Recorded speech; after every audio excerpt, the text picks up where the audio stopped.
next revolution, Renault are literally reviving the dead. First they brought back the Renault Scenic and actually made it scenic. But now they're bringing back two retro legends. Yes, they're bringing back the 4 and they're bringing back the 5. And I'm here in Nice, France, to test drive the new Renault 5.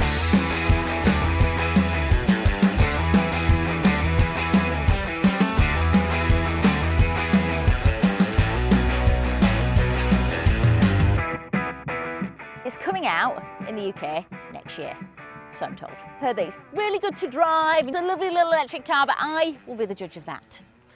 Let's have a look around, shall we?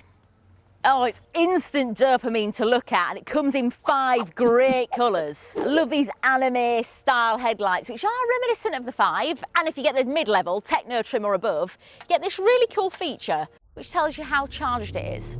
Quite like that. As standard, you'll also get 18-inch alloys. Very good looking car. Instant smiles. And you get them from every single person that you drive past too. Size-wise, it's smaller than a Renault Clio, but it is bigger than a Twingo. Boot space is good too. You get 326 litres with the seats up. You do have quite a high lip here though, which is quite irritating, but you do get a loading floor for your charging cables. With all the seats down, you get 1106 litres, which is again pretty good. It's more than what you get in my car.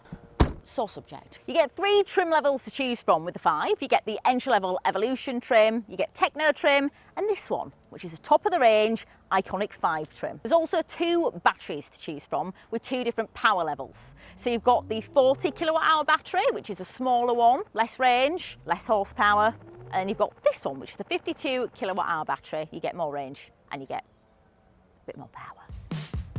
And inside, you'll find more dopamine.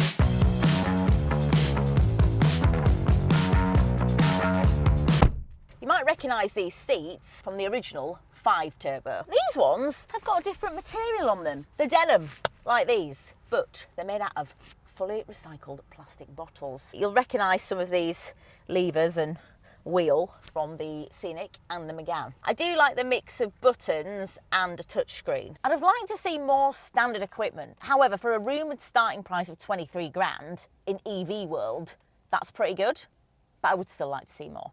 If you upgrade to Techno trim, you get a little bit more. You get the denim interior, you get wireless phone charger, you get the charging indicator on the bonnet, you get auto hold function. But if you're going all out, you could get this trim, which is the iconic 5 trim. Love that name. So you get heated seats, heated steering wheel, front and rear parking sensors, blind spot monitor, and hands-free parking. I don't think I'll use that, but at least you get it. You get your Renault avatar. Let's get him out. Here he is. Hey, let me introduce myself a bit. Oh, go on then, if you must.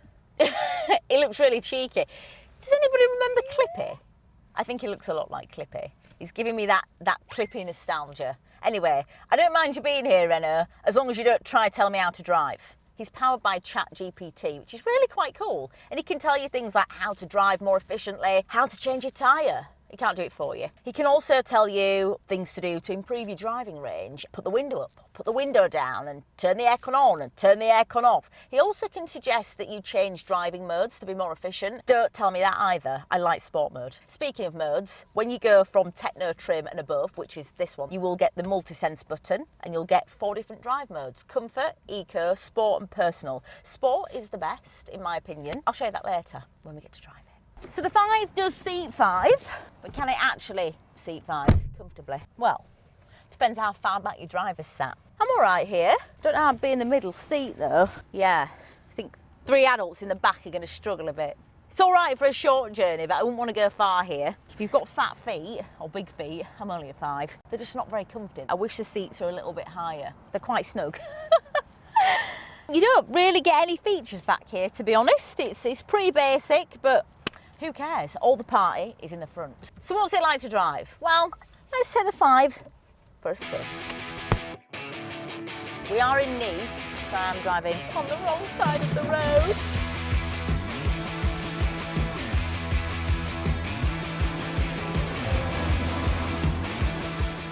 I think the 5 is probably the best car for France because it's really small, really easy to move around.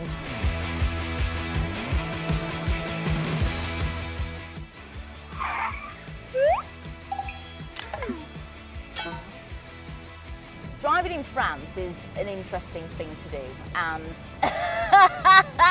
by interesting it means it's fun. It really just tests your nerve and your orienteering. It's got a bit of go in it. I'm overtaking terribly, but I tell you what, I'd rather be in a Renault 5 than any other car. So at least if I make a mistake, it's very easy to manoeuvre out of it. It'll do 0 to 62 miles per hour in 8 seconds, so it's not super fast. The Alpine will be though. Looking forward to that. It is a really easy car to get on with. It's perfect for the city, perfect for France. Handling's easy, really precise steering, which is what you need when you are on the wrong side of the road.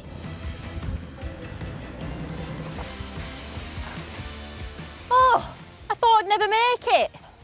If there's any car I would be happy to get lost in France in, it would definitely be the Renault 5. I would do that again, ideally without the getting lost part. Anyway, what do I think to the Renault 5?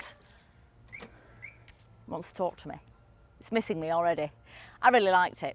I would like to see more power, but the Alpine version is coming. Really fun to drive, really blooming cute to look at, and instant dopamine. Take a bow, Renault. You've done a great job. I look forward to the 4 and the Alpine. But what do you think to the new Renault 5? Do you think it pays good homage to the old one? This is just what my thoughts are. I'm keen to know what you think. Let me know your thoughts on the new 5 in the comments.